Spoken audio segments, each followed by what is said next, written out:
A few times in my lifetime I've been at the top. And you can't take it personal when life brings you down.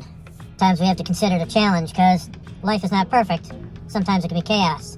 You try to better yourself, but sometimes it can be lonely at the top. Sometimes you have to make better friends on your way up.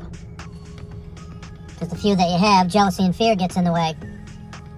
On both sides. It's not a one-way street. Just seems like on your way to the top, it's harder to relate with people, but that could be further from the truth. It's just a make-believe emotion that needs to be worked on. Whether you're on the top or not, you need to work on your relationships. Nobody's immune to the hardships of getting where you need to be with a person's friends, and family. You do what you can, and you don't judge people. I consider us all on the beginning level, because even though you might go up one level, you're still beginning for your future. And we have to monitor our thoughts and actions because, yes, we love other people. Judging, talking about, bitching about, that's not love. Every day when you get up, God will say, God said get up. Should get right in that brain. You have to get up. You have to love God. In order to love yourself, to have the willpower and the power to shake off all the unnatural feelings that are coming your way. There's no training manual with love. No training for the trifecta of happiness. It funnels down to enjoying your life. And of course it makes people mad when they're bitching up a storm and you got a smart ass look on your face or a smile on your face. Because you're not going to let it bring you down just because they're feeling an emotion or two. Building the skill to buffer someone else's emotion down is needed. We should have a course on that. Junior high school. Putting these little SOBs at attention because you're not allowed to talk when you're at attention.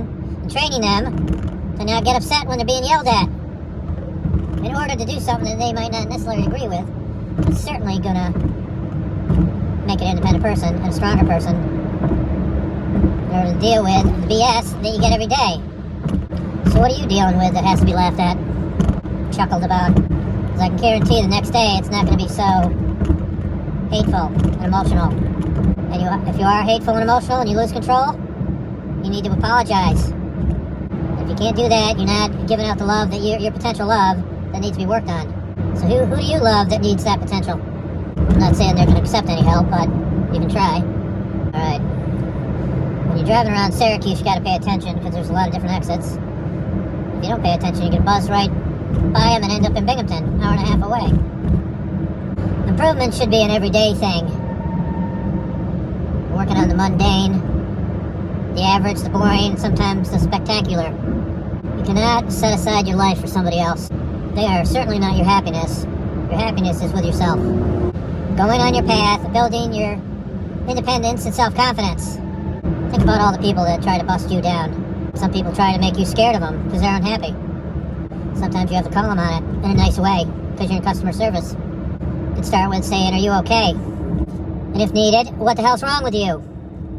Or you could say, what the hell's wrong with you? You're no different than anybody else. Gotta follow the rules just like everybody else. You're not special. Nobody's special. God just loves us. He wants us to care about him as much as he cares about us, which is impossible. Because as I said, he's 300 trillion times more powerful and smarter than we are. And all he asks is a molecule of faith. What piece of faith are you going to put forth today? One little piece to make somebody else's life better. You know what to do.